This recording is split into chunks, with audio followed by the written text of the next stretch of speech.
Matthew Stuckey here from Verity Baptist, Manila, and I just want to give you a missionary update. Now, this past week, the basic theme has kind of been running into various obstacles and overcoming them. As the Bible would say, being branches over the wall. But before I get into the obstacles, I just want to talk about the great things that have happened in this past week.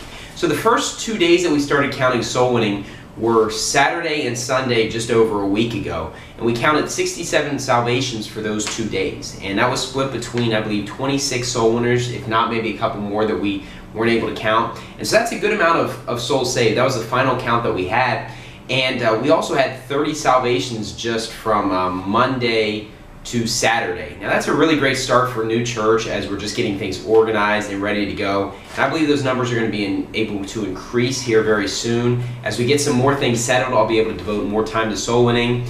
And we have visions of having soul winning marathons and more soul winning times and things like that. So we're excited about how things are going. And this past Sunday was great. So the first Sunday we had in attendance, I believe 40 people. And that was a great attendance, but one thing was that there was a lot of people coming just kind of for the first time, people from out of the country, people from several hours away.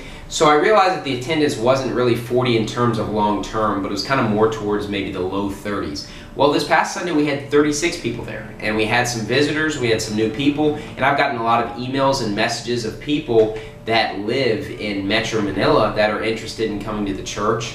And some of them did come and some didn't, but there's definitely the potential of growth there. And even with the number of 36, some people came without their whole families, and so that could potentially increase the attendance as well. But one thing that was really great was that we had 31 soul winners. 31 out of 36. That is an incredible percentage for a church, and I would love it if we could keep up that sort of percentage. And so it was great the first week when we were at about 2/3 of people going soul winning.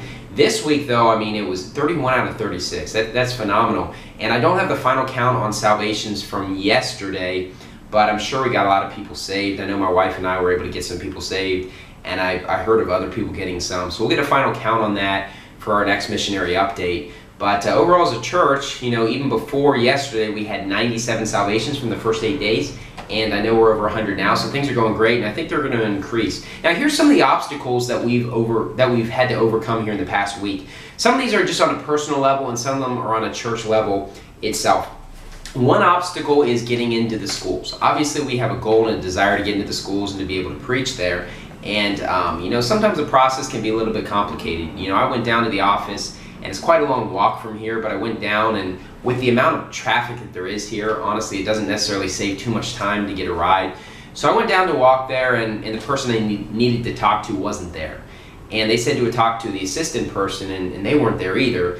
And so they sent me down to the city hall, and I went there for a while, just bouncing around from person to person, and they said, well, go to this room, go to this room, go to this room, go to this room, go to this room. Kept bouncing around, and eventually they sent me all the way back to where it was originally. And so it took me more than 2 hours for this whole process. And I did leave them with a letter, and they said that it could get approval, and I left them with my information and things like that. But I want to put in an extra effort in hopes that we can definitely get into the schools. So I'm going to go back and talk to them in person actually later today here in a few hours this afternoon on Monday.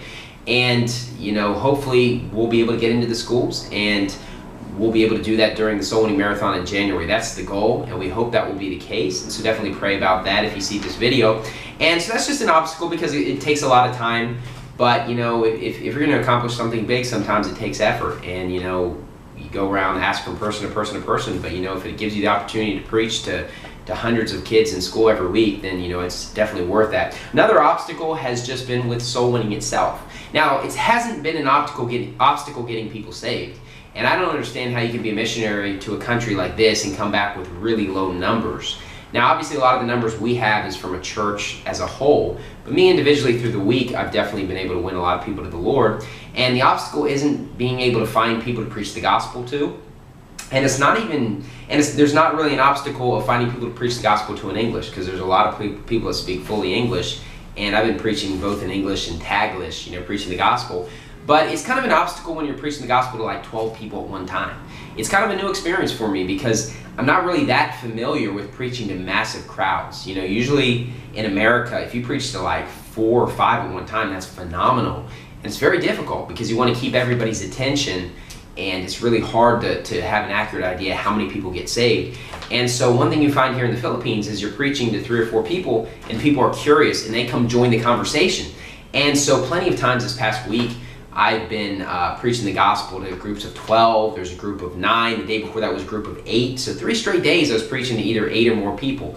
Right now, the way I'm counting my personal salvations is being extremely cautious and guessing low. The reason why is because when you're talking to large groups, you know, it's not likely that all 12 people that prayed actually got saved. Now, they all prayed, but I don't really believe that they all got saved. You know, I have enough experience to realize that not everyone in the group is going to get it. And not only that, some people are coming in partway through the conversation. One thing I've noticed as I've been preaching the gospel in Taglish a lot is that I get to the end of conversations, I've explained eternal security and everything like that, and then at the end, you know, they don't always want to pray. And I think the reason why is because I'm just not explaining as thoroughly as I can in English, because in America that doesn't really happen to me. And so that's another reason why I'm being very conservative on my numbers, because I realize unless it's very clear that they definitely got it, if it's a Taglish conversation, then, you know, I want to make sure not to count that. And, you know, praise the Lord if they did get saved and those numbers are higher than I said. But right now I'm just trying to be very cautious until I get more experience and get better at that. So that's an obstacle, not to get people saved, but just in terms of counting numbers. Another thing is just, you know, with my personal health, when I came here from California with all the fires there, I was kind of a little bit sick. And the last sermon I preached in California, I was a little bit sick. I'm not sure if you can tell from the sermon itself, my voice was kind of killing me. And then when I came here, I still was kind of lingering a little bit.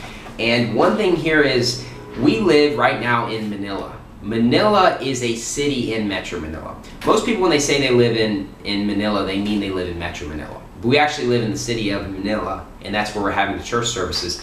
And one thing I'm seeing here, which is the same thing in California right before we left, is a lot of people walk around with, you know, gas masks and things like that covering their nose, because this is kind of like the San Francisco of the Philippines from my experience.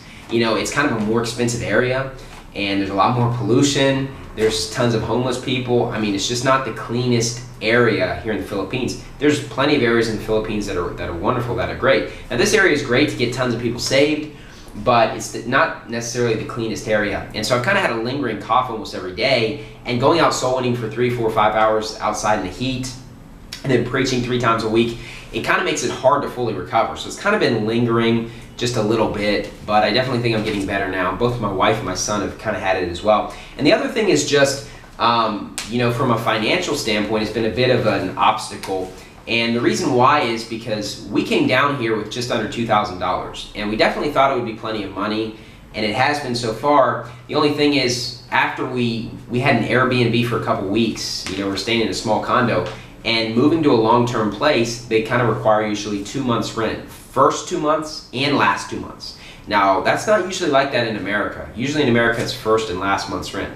Now, with Metro Manila being a little bit more expensive than other areas, we didn't have enough money to make the payment up front so we could get a long-term place. Now, that's not a big deal because I could just use my debit card to get money from the ATM, right?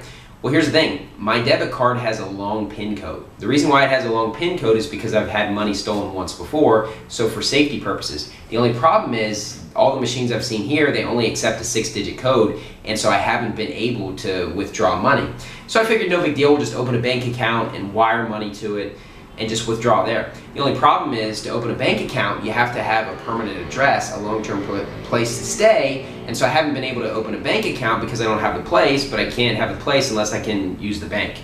But what we've been able to do, thankfully, is that my wife's family, we get along, both my wife and I get along great with you know, our in-laws, our families, you know, we're very close to them, and they've been able to help us as we were able to send them money through my bank, and they were able to give us the money here in cash because their family lives just a couple hours away. So they were able to do that, and we were able to find a long-term place, which we're actually going to be moving into here in a couple days, and so we're definitely excited about that. That's going to be in Quezon City where we're going to be moving. So we're definitely excited about that, and things have been going great. Kind of the theme of this week has been overcoming obstacles. But you know what, life is going to have challenges, and you just have to be able to conquer those challenges.